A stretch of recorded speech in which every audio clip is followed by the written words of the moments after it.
Hello and welcome to It's Your Business with Mario Toneguzzi on Megapix Media. Joining me today is Jackson Cornelius, who is Consulting and Advisory Lead in Alberta for Urban Analytics. Thanks for joining us today, Jackson. Yeah, thank you so much for having me. Okay, you guys recently put out a report on the multifamily market, the residential market in Calgary, the new side of things.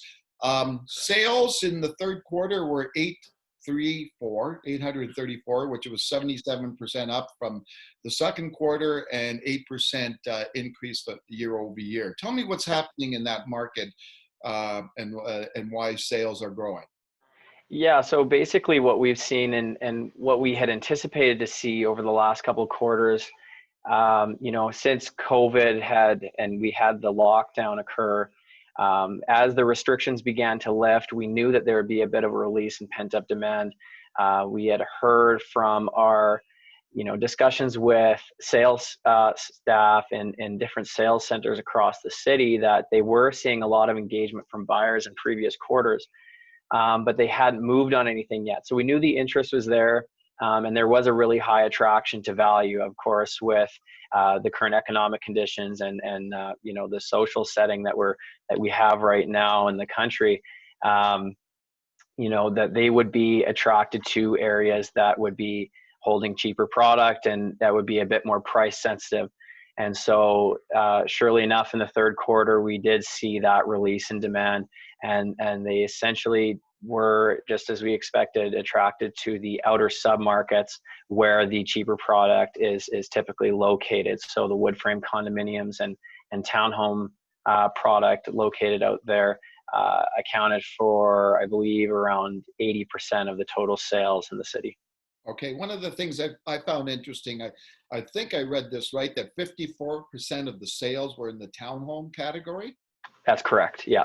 Why do you think consumers are gravitating towards that kind of product? Again, it kind of builds off my last point that, the majority of those product offerings are located in the outer submarkets in the north and south. So we're talking about Livingston and Seton and these types of places. You get a quality built home. It's obviously newly constructed, but it is comparatively cheaper to those that you would find located in the inner submarkets. And as these communities continue to develop and grow, the amenities are built out, and it's a lot more of a community feel. You can see how they would be finished, and exactly where you'd be living. And so the other component of that is that the move-in ready, or the standing inventory, decreased.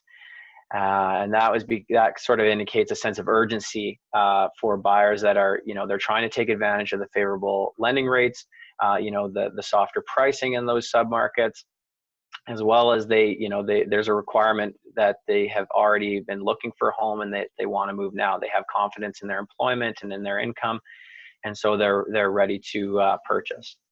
Okay. What is happening, Jackson, in terms of the overall prices out in the market? Are we seeing prices going up, going down, being stable? What's happening there? Yeah, not stable, that's for sure. As you know, that throughout the time in the lockdown, I think that developers had really taken that those few months to go back to the drawing board and reassess and adjust their marketing and pricing strategies in order to be more competitive and I guess be more balanced with the expectation from consumers for their price sensitivity or their price sensitivity level, I guess. So they had offered a number of really creative incentives that was an attractive option for consumers, as well as softening prices, or at least giving the option to negotiate and accept offers on these units. Okay, and what's happening in terms of new construction, in terms of launches of projects? Yeah, we are seeing developers, I guess, come back into the market with new development permits, many of which are still located in the outer suburban areas in the north and south. for condo product. And I'm speaking as well about townhome product as well.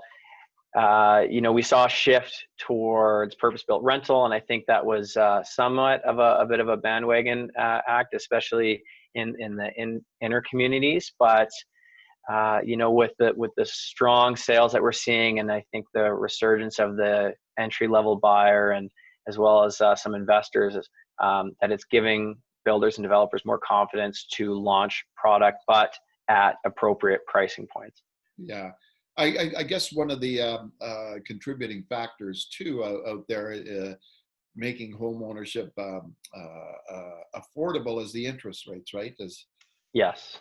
Yeah, of course. I think that, we have the announcement from the Bank of Canada that they're not planning on moving any interest rates. They're still keeping the door open to potentially, negative interest rates.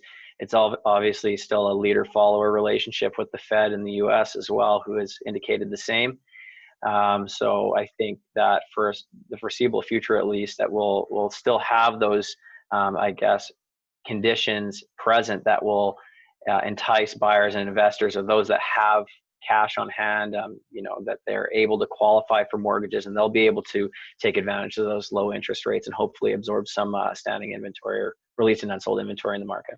Okay, and in terms of the product itself, are you guys seeing any kind of trends out there to make these projects more, more attractive to home ownership? Beyond obviously the price point, or in terms of amenities or anything like that happening? Mm-hmm. Yeah, we are seeing a really interesting trend actually, where developers have really, gotten creative about their identification of opportunity in different communities of submarkets in the city. So outside of the heavy activity that we're seeing in the outer suburban areas, we're seeing developers get acutely aware of the demographics and the composition of inner suburban communities and identifying housing needs for them. A really interesting side of that would be in the inner southwest, if we're talking about in the Aspen Landing area, where the typical barrier to entry was about $1 million for a single family detached home. It was pretty exclusive to established working professionals, downsizers, a bit more affluent demographic.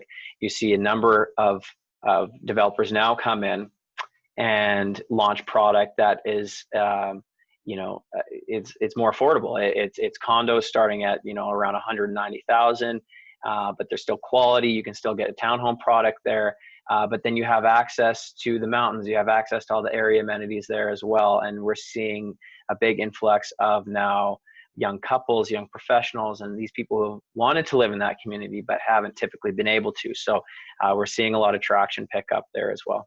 Okay, super. Thanks very much for taking the time to do this, Jackson. Yeah, thank you so much. I really appreciate it.